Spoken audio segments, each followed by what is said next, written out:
everyone. My name is Nora Livingston, and I am the founder and volunteer coordinator at Animal Experience International. What we're going to talk about today is volunteering internationally with animals and just volunteering internationally, kind of in general, um, the ethics around it, and also how to keep yourself safe when you're doing it. The sort of caveat behind that is safety is a really tricky thing to make sure you can do. Um, Even in your own house, there's a whole number of ways you can get hurt. So what we want to do is want to minimize the risk before you go. And safety isn't just about physical safety; it's also about mental health and keeping yourself safe mentally and emotionally when you are traveling. So we'll try to touch on all those things. If you have any questions along the way, just let me know. But I know at the end we'll have lots of questions. And if you have any questions after the fact, you can always email me. We're a Canadian B Corp, which means we are a for-profit company, but we are a benefit corporation, which means we have a triple bottom line. We care about the planet and the communities we work in as much as we care about making a profit. So I'm going to talk more about what that means because that's kind of a lot of jargon, and it's certainly a lot for 6 o'clock in the morning for me. But hopefully we will all get through it. Yeah, so let's actually get started. So what we do is we started in 2012. We match volunteers that want to work with animals. And so we realize that there's a massive spectrum of people that like working with animals. There are veterinarians, and then there's also people like me that before I started volunteering with animals, I had no experience. I've always loved animals. We had a dog at home, but I didn't go to school for biology. I didn't go to school to be a vet, but I knew that I somehow could help animals, and I knew other people could as well. After I finished school, I worked as a volunteer coordinator at a wildlife center in Toronto, up in Canada. And then after a few years of that, my business partner, Heather, she asked me to be my business partner. She said, I have this great idea. And we came up with Animal Experience International. Um, so that's sort of our history. We have 26 different programs in 15 different countries now. And I would love to tell you that we were experts the entire time and knew exactly what we were doing. But a lot of it was us saying, well, we don't know how to, like, what an ethical choice is. So we had to research ethics. And then we said, well, I don't know what it looks like to be safe in this country. So we had to research that. We also decided we would go to all of our programs first. So we would make sure that they were safe and they were ethical and we were comfortable. I have the mom and little sister test that all of our programs, I could send my mom there and she would be safe. It would be fine, and I could send my little sister there, who's an imaginary little sister, but I could send my little sister there, and she would also be safe, but she would also be fine with the ethics and be happy to live in the community and see what things look like. So using that brain for the past few years at AEI, we've been able to, I think, have really incredible programs. We're going to use some AEI programs today to kind of talk about what ethics look like in the places that we've been, so we can all make good choices together and yeah, just set ourselves up to succeed while volunteering. So when you work with animals, like I said before, there's kind of a lot of different things that you can do. With us specifically, we have wildlife rescue centers, sanctuaries, hospitals, conservation programs, which a conservation program typically is not hands-on with the animals, so you're working directly with scientists to do some type of monitoring. And then there's spay and neuter vaccination programs for domestic animals like cats and dogs. Um, Sometimes vaccinating things like cows and horses and sheep. So there is no want for a diversity of animals and work to be done. something that we think is really important with what we do. And the number one thing I would say about ethically volunteering and looking at programs that are doing really good help is programs that are interwoven in the community. So it's not me going to a community and saying, your animals are real cute and I want to help them. It's we wait for the programs to come to us and say we know the nuanced threats that are happening with animals here, but we also know the solutions. So we have 5 different, AEI has 5 different sea turtle programs, and in each program, because it is a completely different community, the sea turtles are under threat for completely different reasons. Um, there might be a question here, so we will, well, I'm going to keep on talking and then we'll see. And so it's important for the community to say, we know what's happening here and we know how to help. It's also really important. Oh, how old do you have to be to participate in programs? Specifically for AEI, it kind of depends.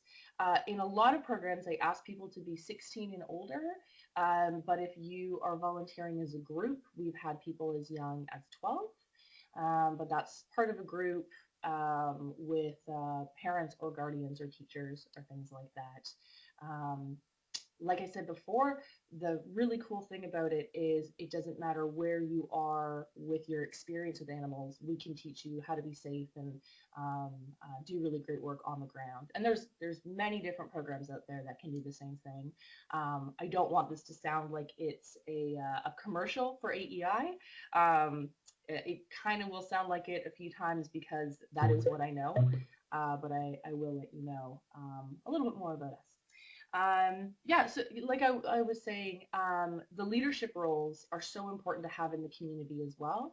Not only do they understand how to help the community they're living in, and we can be hands and feet and do supportive roles, it also just makes sense. If you're working in the community, they speak the language, they have friends there, they know all the different ways that they could use hands up and they could use support, rather than us just going and say, this is how to help animals. We're going to give you money to do it, and we're not going to have any role in the community. We really want to foster global community and let people know there are unfortunately lots of places that need help and there's lots of animals that need help, but there's people in the community trying to help, and all they need is to have more support, not just financially, but also emotionally, sometimes literally physically, to get things not even off the ground, but then just thriving as well. Um, right. So yeah, like I was already talking about, this is an echidna, which is from Australia. They're very cute.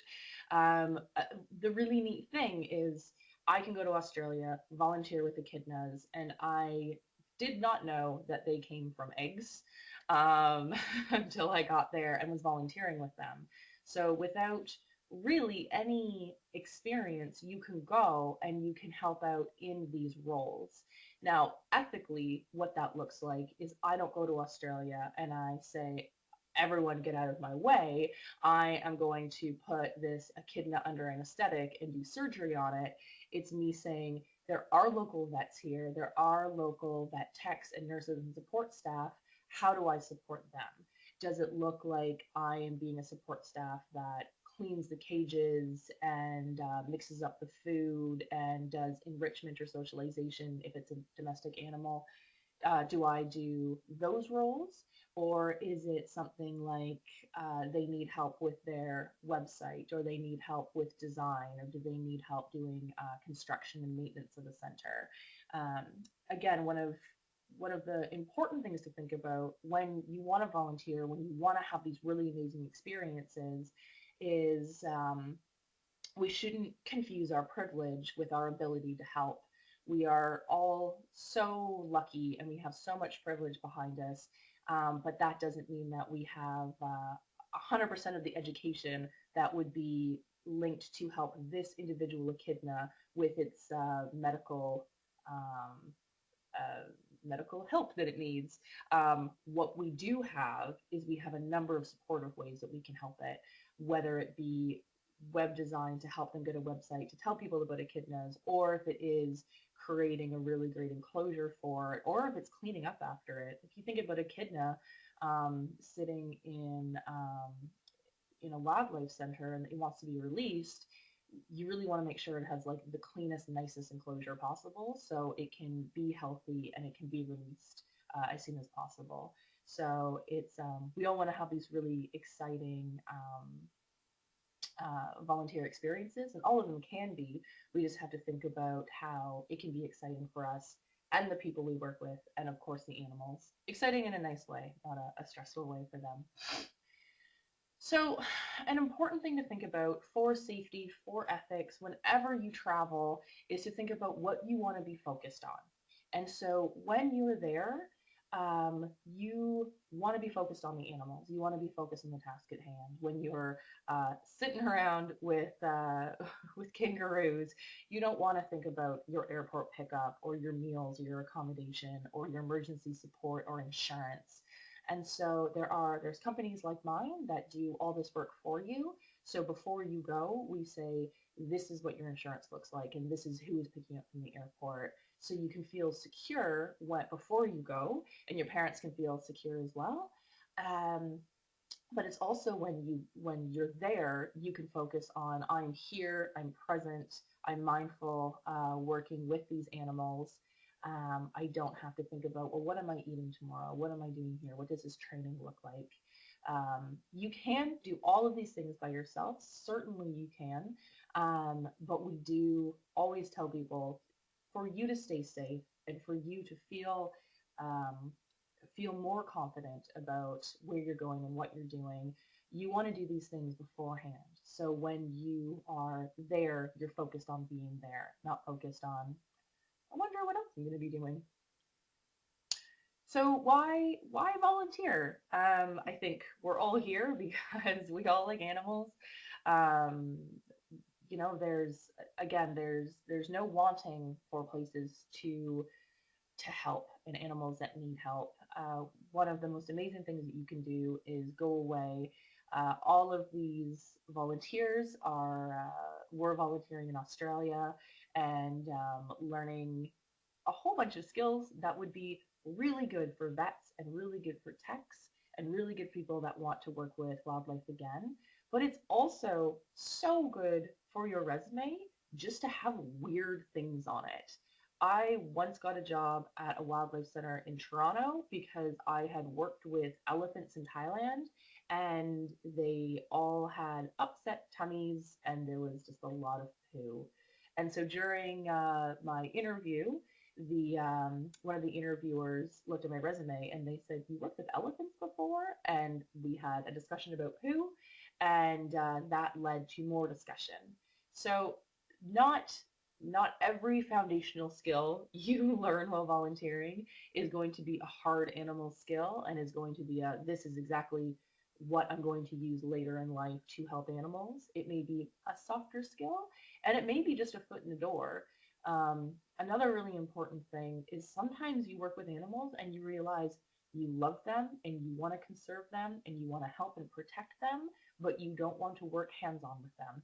There's a lot of romance when working with animals and the idea of it, but it's not for everyone, and that's a really important thing to do. It's low stakes when you're volunteering for 2 weeks or 4 weeks with animals, and then you can go home and say, you know what, I am going to work with them in a different way. The other really great thing is, well, there's tons of great things, but it's meeting new people, having those adventures, making those connections, and understanding the massive gray area that we all live in. We are so lucky to grow up where we grow up and live where we live, and then to be able to travel because we want to travel, and then to be able to come back home because we want to. That is, it's a privilege that not a lot of people around the world really have. And I think traveling to different places lets us know that, and lets us know the beauty that is also around us. When you come back home, suddenly you say, how would I see the place that I live in the way that a visitor would see it, or a volunteer even would see it? Um, and also understanding the massive gray area that exists in conservation. So a really great example of that is in one of our sea turtle programs in Costa Rica, we hire people that used to be poachers. Now, the easiest way for someone to stop poaching is to be an ex-poacher themselves, because who knows where the poachers are going to be, who knows how to talk to them, who knows how to get them to first share the eggs of the sea turtles that they were going to harvest, and then eventually give them over to us. Um, who can do that better than an ex-poacher themselves? And I think once we meet people, it's really hard to vilify them and say, well, you're a poacher, you hate animals. Well, no, some do, of course. There are people that aren't poachers that hate animals, but what we find out is these people have families and mortgages and kids and school fees and mouths to feed. And typically, people aren't bad people and don't want to hurt animals and don't want to hurt sea turtles, but this is the way that they have figured out they can feed themselves, they can feed their families. Um, so when there is a local group that has said, this is a better way of doing things, this is a way to feed your family, this is what we can do together, this is how we bring more humanity to everyone. And we say, this is, you have spent so much time with sea turtles and they are your livelihood, you probably respect them, let us help you conserve them as well. Um, and then more reasons to volunteer would be, there's like I said before, there's lots of ways that you'd volunteer, that you would learn things you'd never know that you would learn at. Sometimes it's fundraising or cage construction. There's lots of those hard skills that, how do I know how to use Microsoft Excel? Well, I did it. I tried to learn it in school. It was not the way that I was going to learn it, but I learned it at a wildlife center. I learned it at a dog center. Um, Sometimes experiential learning works better for some people, and it will be a good way to top up what you're already learning and top up the foundations you're learning in school. And then just learning more things in general, being an advocate for these animals. If you've never worked with a sea turtle before, you could love them and you could think that they're amazing, and then you get your hands on a sea turtle and you say, they are so much more amazing than I ever thought possible. The first time I ever saw a sea turtle, it was a leatherback turtle who was laying her eggs, and she was 1,000 pounds. And I could not, in my head, I knew that they got that big. And then seeing a turtle the size of a car was insane. And like, how can I not tell that story? And how can I not want to conserve and protect this species? So, like I said before, we are a B Corp. So what has happened is we talk to a charity called B Labs, and they go through all of our books and they look at quantifiable benefits that help people and help the planet. And so we do make a profit, like I said before. We are a company, but we have someone that looks over every single community that we work in, and they make sure that there is an actual benefit. So we don't just say, well, we help animals. They say, how many animals do you help? And it's not just, well, because of us, people go to school because they are not poachers and they have a better economy. They say, well, how many people are going to school directly because of AEI? Which is really interesting. And I think I think obviously a great business model, because it's not making a choice between organization or business. And it's not just saying, well, the only way that I can help animals is with a nonprofit that is struggling. and doing a lot of different work in a lot of different places to try to do all the things they can do to conserve lots of species.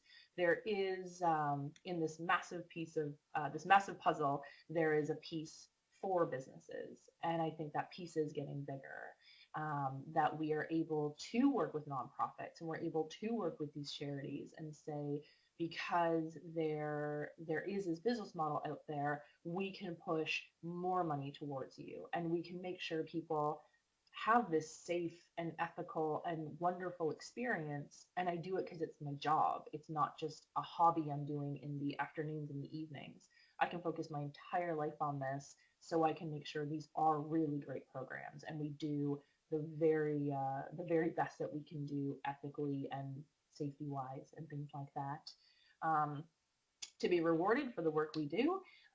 In 2014 and 2015, we got the Best for the World, which meant we had the most quantifiable benefit of all the B Corps, um, comparatively speaking. We were in the top 10% of making a difference, which is truly because of our clients, because people want to travel with us, they want to make these good decisions, they want to invest their time and money and themselves into these communities and do really great work. So that's me gushing a bit.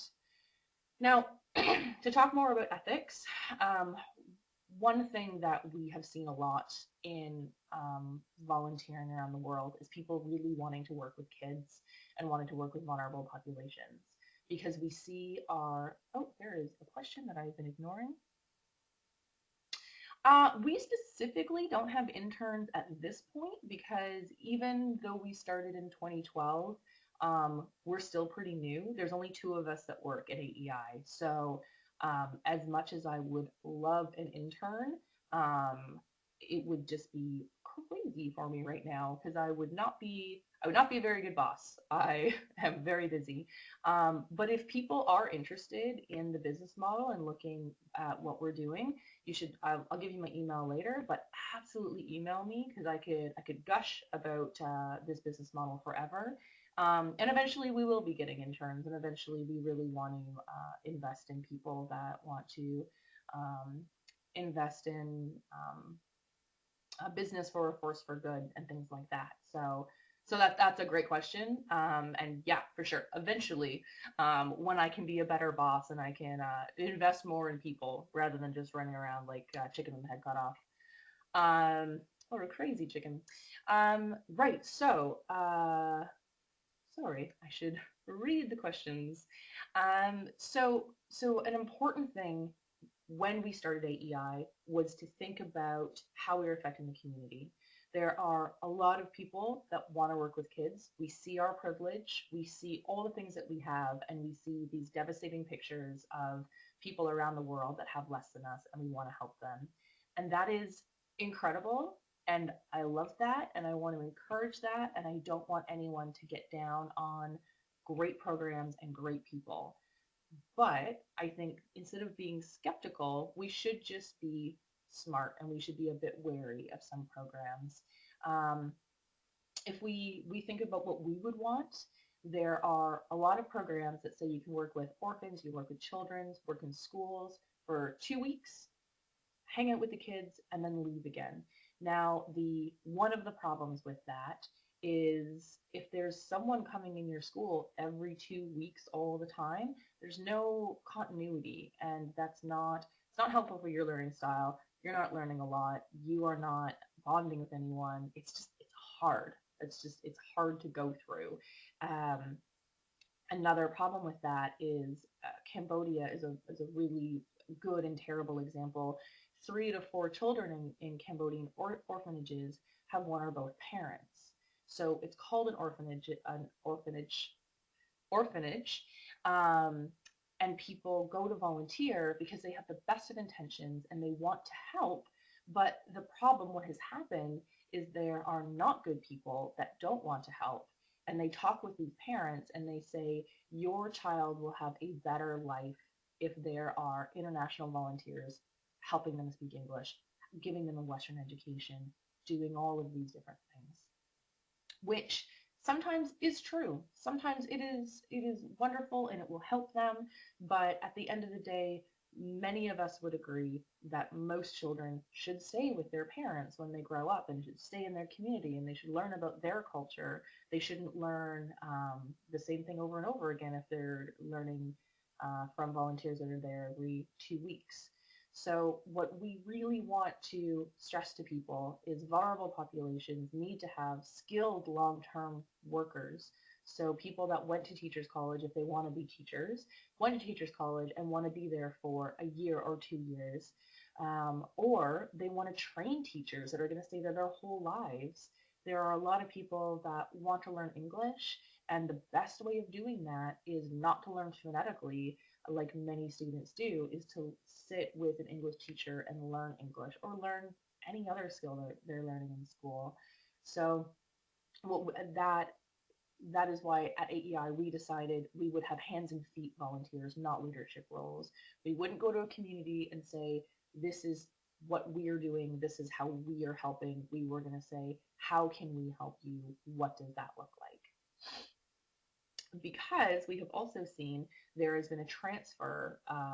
It's not just kids that are leaving their communities.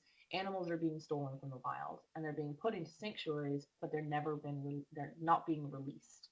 So one of the important things that we do when we vet our programs is we ask for release rates and we ask when these animals are in enclosures, how long are they there for? What does that look like? What is your model to get them back in the wild?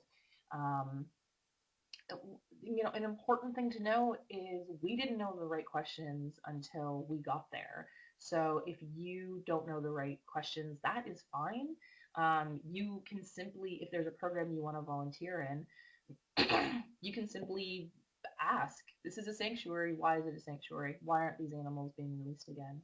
There are places in the world that animals are um, rescued from the area they were living in and they can't go back because they'd be hunted, or they can't go back because they don't have a habitat anymore. That is a bigger and different problem, but again, you're working in the community and the community is saying this isn't going to work, but this type of sanctuary will, and this maybe captive breeding will, and this is why these animals aren't being released again.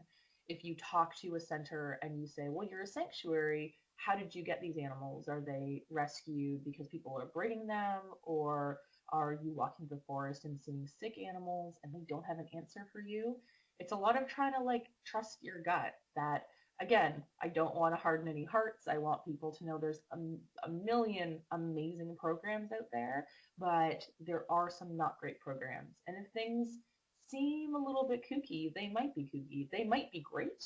You just don't know the questions to ask to make them great, but it never hurts to ask. It never hurts to say, well, I don't understand. Let's have more of a conversation about this. Another thing that we have seen happen, and this is another reason that we go to the programs first, that programs, everything looks great on the internet. People say great things, this is going to be amazing and safe and ethical, and the animals are happy, and you'll never have another amazing experience like this. And then sometimes we go to programs, they do look like they are great. We go to visit the programs, and animals have been tortured, or animals are being ridden when volunteers aren't around. Volunteers are taking skilled roles from local workers. Such an important thing that we do is making sure that skilled workers in these countries who are always going to be around these animals have those skills. There have been people that asked us if they can have a 2-week volunteer role doing an internship with lions, knowing that they don't want to work with lions the rest of their lives. They just want to have this one experience. And that is great. And I love that. And there are programs that you can work with lions if you are doing cleaning and enrichment and you're doing other husbandry. There's nothing that we have right now that you would be doing hands-on work with lions, because there's people that live in Kenya and in Malawi, the places that we work in, that will always be there, and they will need the skills to work with lions. So instead of take away that educational experience for the people that need it, we would rather, again, take the supportive role and make sure the people who need the education get the education. It's not just, again, like I said before, our privilege doesn't equal the ability to help. Um, Another thing that's so important that I tell everyone all the time is your stories are deeply important for these animals. Putting a human local face to these animals is so important. There's animals out there that people don't know exist, or people in your community don't know exist. There are times that I've been volunteering that I saw an animal that I didn't know was an actual animal. So how can you conserve what you don't know? It's important to look at these these experiences you go on and be an advocate for the people and the animals that you are working with by being a storyteller and saying what you're doing. Um, so some questions to ask yourself before you volunteer, before you get involved in programs. What are you qualified to do? Can you help out in this big vet way? Or can you help out in this important supportive way? There needs to be a vet, there needs to be nurses, there needs to be lots of people that support them. So are you one of those lots of people that's supporting the vet? Um, why aren't locals doing the job if if there are jobs that need to be done? Why isn't that local economy going in towards things? Um, Ask scientists if the animals are being released, why they're being released, why not, and ask about fair wages for employees. All of these things we should be asking about before we do anything. I would love to say before buying a cup of coffee or going to get jeans or things like that. That would be a lot of questions all the time, but it's questions that we should have always in the back of our mind if we're not asking people, where is our money going? What are we investing in? Pardon me. Um, and again, this is just saying all the things that I have said before. We do want to make sure that we are investing in groups that are doing really great work. We are investing in people doing good work. We are benefiting the staff that work there. We're not taking away jobs. We're not taking away opportunities. We want to aid in conservation methods. We don't want to just go to get one experience and then leave again. Um, we want to make sure that we are investing because that's why we're here. We want to conserve these animals. We want to protect these areas, and the way to do it is to make sure these programs are always running, not just running once for us. So I'm just going to quickly go through some of the programs we have just to explain a little more about their ethics. So this is a wildlife rehabilitation center we have in Guatemala. Um, a really amazing thing that happens there is the government directly works with this group. And so people try to traffic animals out of Guatemala for the pet trade, also the tourist trade. There are any number of adorable animals that you see on the screen. People unfortunately see these animals on YouTube, on Instagram, and they say, oh, I want to own one, rather than I would like to see one in the wild.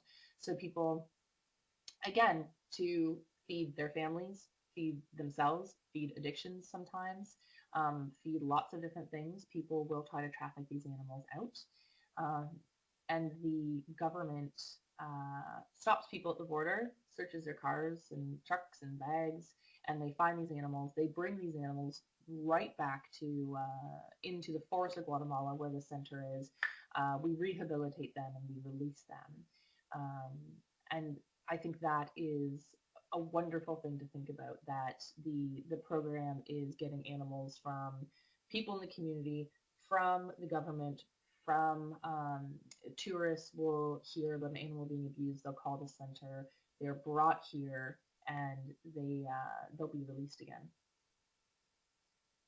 We have a wildlife center in Australia, and typically the animals that are coming in Australia are the same that we see in North America, that and in the global north, to be honest. What happens is there's a lack of habitat, and so there's an animal and human interaction. When there's that interaction, it typically is not good. So there is an echidna that is digging around in your garden. He eats something not very good and has a stomach ache. there's a joey, a kangaroo that gets hit by a car, or there are rainbow lorikeets that fly into fencing and get hurt. So we as humans are not very good at sharing. So one of the things that this center does the most things that the center does, the majority, is helping animals that had some type of interaction and then releasing them again. There's an elephant center that we have in Thailand. None of these elephants can be released again, and that is because there's not enough habitat in Thailand. Because of deforestation and urbanization, there's not a place for them to live. If you look at the one elephant that we have, she still has a chain around her ankle. That's because she was just liberated. Um, she was working with tourists and she broke her back, and so her owner didn't want her anymore. And so what happens in Thailand is elephants are kind of thrown, not literally, on the streets. So kind of like street dogs, there are street elephants. So the center will take these street elephants and they live in sanctuary for the rest of their lives. The middle picture are treats that we give the elephants. And just like dogs, elephants don't really like walking. They're a bit, well, they like it, but you just have to motivate them. And we motivate them with insane amounts of treats. Um, so the reason that she has her chain on still is she's had a chain on for about 40 years, and so if we took it off immediately, it would be very stressful. It's sort of like a strange security blanket that elephants have, um, and that is not something that I ever knew about until I worked with elephants, and so that is it's one of those really harsh realities that you learn the really bad things that are happening with animals, but then you're working on these really great teams that are doing amazing work and rescuing elephants. Um, like I said before, we have a number of different sea turtle programs in Costa Rica, Greece, Australia, um, and all of them are a bit different. What we see in Costa Rica is poaching of turtle eggs. In Greece, we see um, intentional harm done to these animals because there are global fishery stocks are getting lower and lower. There's less fish in the ocean. There are some people that blame sea turtles for that, even though they're critically endangered species, especially in Greece and in the Adriatic Sea and the Aegean Sea and the Mediterranean. So people will intentionally harm these animals. So a big thing we do in Greece is not only do we help animals that have been intentionally harmed, sea turtles have been intentionally harmed, so we can release them again. We also do a lot of work in the community, and a lot of it's led by the Greece program, but there's kind of always international volunteers that are showing local populations as well as tourists that we care about turtles. Turtles are here, and we want to help them. And sometimes that is really important, just being an advocate, saying, I have come here and I want to see turtles, showing the local government as well that like tourists are showing up because of conservation is important, not because of hunting or things like that. In Australia, we see one of the reasons that we have turtles at the rehabilitation center is because of climate change. There's more typhoons on the Great Barrier Reef than we've ever seen before. Typhoons dig up seagrass, and that is what baby turtles eat a lot of. Some sea turtles start off as vegetarians, they eat a lot of seagrass, and then they become carnivores, which is, again, super interesting. Um, but super difficult with climate change because of these typhoons digging up the seagrass. So an important thing we're doing is we are helping these turtles. We're helping them get nice and fat so they have a better chance at living in the ocean. But then we're becoming like climate change warriors by talking about this directly affects us in all of these ways, and one of them is these lovely sea turtles. We have conservation programs with bats as well in places like Cuba and Australia. In Cuba, the really interesting work that's being done is there's never been so much scientific record in the Veradera area of the bats that are there. So since 2012, we've been sending volunteers twice a year, and every single so since 2012, we've been sending volunteers twice a year, and every single year we found a bat that we thought was extirpated from the area. Um, if we weren't there, there would be two scientists that once a year would go out and look for bats. But because AEI is there and there's now other programs that are working there, there's again more hands and feet. So there are more people who are working twice a year to get way more bats. Our programs, so there's 5 to 10 people in each program. So there's 5 to 10 more eyes looking at bats and catching bats.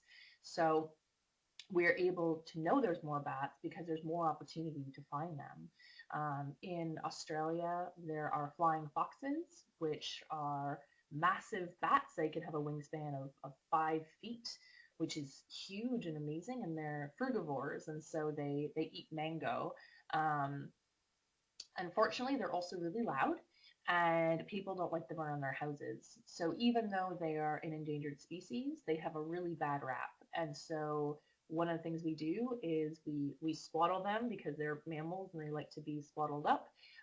We help the orphan babies, and then again we do education with the help of the group we're working with to tell locals as well as tourists that this endangered species um, is here, and it's a very important pollinator. It's a frugivore. All it does is go around to different fruit trees. So not only do we need it for mangoes, we need it for other things, and so we need to get along, which is something that happens all the time. We have other conservation programs.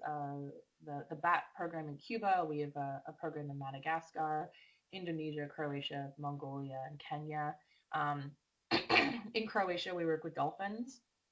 Now, in these conservation programs, minus the Cuban program, none of this is hands-on work. And so this is really interesting for anyone that is interested in the biological sciences, conservation work, real hard science work, because you are doing data work with scientists. In Mongolia, you are working with the last wild horse on the planet, the taki, and you're working with Mongolian scientists how to conserve it, what that looks like. The only thing you have to do is live in a yurt, and you go out every day and there's a horse. There's another horse. That horse is fighting with that one. It seems like it's super interesting, or it seems like it's super easy work, and it is very interesting because you're living right in the community, in the scientific community. Um, in Mongolia looking at wild horses, but you are so deeply important because if you weren't doing this work, we would not have that information. In Croatia, we're working with dolphins, and before 2 years ago, this program started. They didn't know if there were dolphins in the Adriatic Sea. They thought they were probably one or two. And in just a few years of sending volunteers out for the summers counting dolphins, we've seen that there's more than 200 dolphins in just two small harbors we're looking in. We had no idea that was there. And how can we do conservation? How can we protect something if we don't know it's there? So this important work and us going to these communities when they say, hey, we could use more eyes, we could use more hands and feet, that's been deeply important to us. We also have cat and dog management programs that I just love because I do love doggies. The picture of the sad dog is Molly, and the picture in the middle is also Molly. She just needed a few mange treatments, and now she is better, which is nice. Um, the work with dogs is super important for dogs, obviously, but then also for the community that live around the dogs. Dogs are rabies vectored species, and they also they can give us rabies. They can give us other things that aren't nice. The only thing we need to do is vaccinate them and give them a mange treatment every once in a while, and we can live very much in the same community together.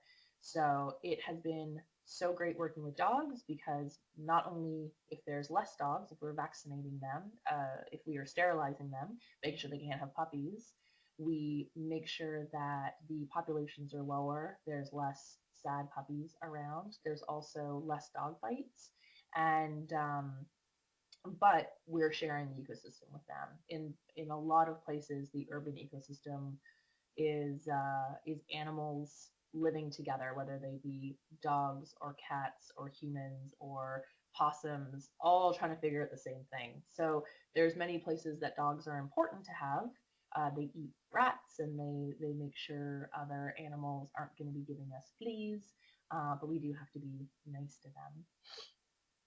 So safety, it's an important thing. Half of what we were talking about was safety. So again, like I said before, you should look at things before you go.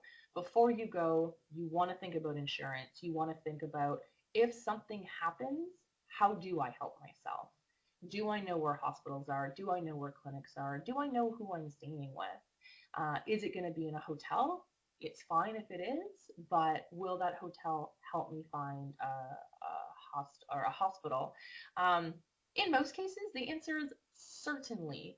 People want to help other people, and if you have decided you are going to travel around the world or halfway around the world to help animals, people want to help you in their community. Um, so again, I'm going to say this a million times, ask questions, be comfortable before you go, but know that when you go somewhere, people do want to help. Know where your embassies are. It's also, or if it's a consulate, you probably won't need to go there, but it is nice to know that there's someone that is from where you're from, can help you if you need any help, can contact home if something happens. You want to have an international phone plan, or get a mobile phone with a card that will work in the country you're staying in. There's almost every place on earth has cell phone service now, so it is just a matter of having cheaper cell phone service, having an international plan. An important thing about being safe is just being prepared before you go. So you have insurance, you have a phone, you have water, a water filter or water purification with you just in case. You probably won't use it, but it's good to know. And having an emergency and self-care plan. Like I said before, self-care isn't just about physical health. You want to make sure that you're mentally happy when you go away. If you're working with animals that are sad or injured, or it's a conservation program with endangered species, it can be really heavy. And you want to make sure that you know how to help yourself when you get stressed, when you get sad. You can take time off. You can talk with the vets that you're working with, talk with the scientists. You're not in a bubble, and you're not the only one that feels that way. It's important before you go away to have a sit down and say, what do I do when I'm stressed? Well, when I'm stressed, I like to talk to my mom. So make sure you have an international phone plan. So if you do get stressed, you can talk to your mom. When I get stressed, I like to just like sit quietly and read a book. And so I always make sure I have a book with me. And before I go away, I always know that I have a bit of time set aside. If I do get stressed, I can just sit and I can just read. Having a plan before you go is crucial. Another really important thing before you go is thinking about the culture you're living in, and the how to be respectful, but also how, like, what rights you have before you go away. There are many different places on earth that you have very different rights to what you have right now. You have very different privilege, but that doesn't mean you give up your agency. And so while you may not be able to do all the things that you do at home, you always have the say to say no. And that is an important thing. You should always trust your gut. You should never do something if you're uncomfortable. And you should always be asking, well, why am I doing this? To know, to be respectful to customs, especially places that we go to. The customs you have to be respectful to in some areas are, you cover your shoulders or you cover your knees. It's not going to be things that make you very uncomfortable, and I think we will always keep it that way. I can't think of going to a country that I would sit down with a young woman or a young man and say, you don't really have rights here. It's not really that comfortable. It's not really that safe. You'll be asked to do things that will make you uncomfortable. That is not going to be a lovely experience, and that will not make you into a storyteller that will help you along the way. So know before you go places what your rights are, but also know how to keep yourself comfortable. This just says over and over again to read manuals, ask questions, trust your gut, get a physical before you go, make sure you are safe, make sure you are healthy. You want to make sure that you are, whenever you travel anywhere, you are going at like the best possible time. And so, you want to get vaccines, you want to be protected before you go, because you don't want to invest your time and your money and go to this place and then be sick all the time. Um, Again, ask lots of questions. There will be manuals, there will be guidebooks. It will not prepare you for everything you'll be dealing with, but you want to be comfortable before you go. So when you are at the center, when you're volunteering, you're making the best possible decisions you can make. It's not saying, oh, I don't know about my vaccines because I didn't really do that, or I don't know how to handle this monkey or how to do this other work because I haven't really thought about it. Ask questions. You will be trained. Ask to be trained more if you're uncomfortable. No one wants you to get hurt. Maybe some animals do because they don't know that you're helping them, but no one you're working with wants you to get hurt. So if you're uncomfortable, let them know. When you are traveling, when you are volunteering with animals, make sure that you feel safe. Like I said before, who is picking you up from the airport? If someone is, where you're staying, make sure you know what to expect. Make sure you know what the food is like there. Can you eat the food? If you are a vegetarian, is it a meat-based culture you're going to? Is that going to be something you are going to have to shift a little bit and eat meat, or will you have to bring a tub of peanut butter, which I have done and others have done? Um, is there purified water to drink? You could be jet lagged when you travel places. So ask these questions before and know that it's okay to ask these questions. Again, you are your own agent, you have agency, you are your own advocate. Make sure if you feel safe knowing where there is clean water, which you should know about, ask that question. You are volunteering your time and you're donating your money and you're investing yourself in a program. Make sure that you are getting things back like clean water. While you are on the experience, like I said before, don't take on roles that you're not qualified to do, you don't understand, that not only would not be helpful for you and not keep you safe, it's also not good for the community. You are not helping if you are doing a spay on an animal and you have never been to vet school. Um, like we said, or like I said before, education is great, but you are part of a team that is doing education in that area. Keeping yourself safe, one of the things is letting other people talk when they want to talk. So it's not you going into a community and saying, I have seen this work that people are doing. I can help out. I'm going to be an agent for change in a culture I don't know, a language I don't know, um, where I'm an outsider. If you see something like animal abuse or something that just, again, trust your gut. If you don't feel comfortable with something, talk to the people that you are staying with, the center you're staying with, and they can have that conversation. They can bridge that gap and go to a local that they might know, and if nothing else, they know the culture to talk about things. And yeah, like I said before, just lots of questions. Keep asking questions. Learn the full stories of communities, of places. What do things look like? Paint pictures in your head by asking lots of questions, not by making lots of assumptions. A really important thing that we talk about with ethics and about safety is paying to volunteer. Yes, you are donating your time, but your time can be monetized in a small way, but everything else has a cost to it. So we ethically compensate the community for hosting you. So your airport pickup, there are people that pick you up from the airport and we pay them for that service because there's petrol and time that goes into that. For your training, we pay the centers for that. We give them a donation saying there will be materials that you need. There's going to be time taken off this other program so you can train volunteers. We want to ethically compensate people for that time. We carbon balance our trips. Pardon me. Also, your food and your accommodation and your electricity and your water, everything has a cost to it. And if you want to stay safe, then you'll have to pay for things so you know that you're there. They are there.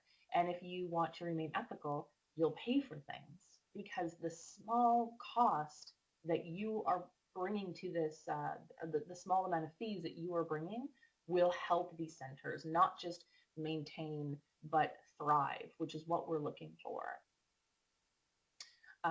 Of course, there's fundraising you can do. We can't talk about fees about fundraising.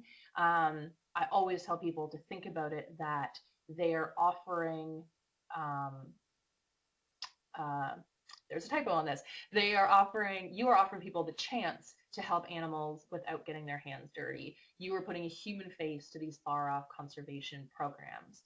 So there's people that love the idea of helping street dogs in Nepal, but it is not for them. They do not want to do it, but they love you and they want to support you. So how can they help you? They can help you raise funds for it. How can people directly help dolphins in Croatia? They, without sitting on a boat, maybe getting motion sick and seasick, they can put money towards a program that you are helping out with. So that is the presentation. I think I went a bit long. I apologize. But if you have any questions at all, you can ask them now. You can email me later. You can find my email at our website. It's animalexperienceinternational.com. Yeah, thank you so much for coming today and listening to all of that. Pardon me. I know that there's lots to sort of talk about and lots to think about when you are going away, and yeah, I think ethics and safety is just all mixed up together in one thing. That to stay safe, you'll also stay ethical, and it goes back and forth. So, if there's any questions, you can ask them now. It looks like there might not be, which would be incredible.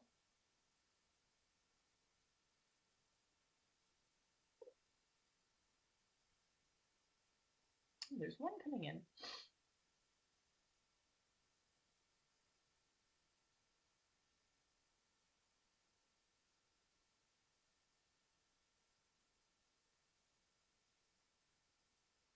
Oh, not a question, just a lovely statement. Um, yeah, pardon me, like I said at the top, I really don't want this to seem like it is a business pitch about AEI, and I'm just trying to sell you something. There are a lot of really great programs out there. Pardon me. And so all those amazing programs out there, please just ask those questions, not just for the animals and for the community, but for yourself. You owe it to yourself to stay safe. You owe it to yourself to know that your money and your time is going towards great programs. And those great programs are amazing people that are doing amazing work with animals. So yeah, just stay curious and know that you can help no matter who you are. Animals need you. So if that is is everything, I will let everyone go and have a lovely day. All right, take care, everyone.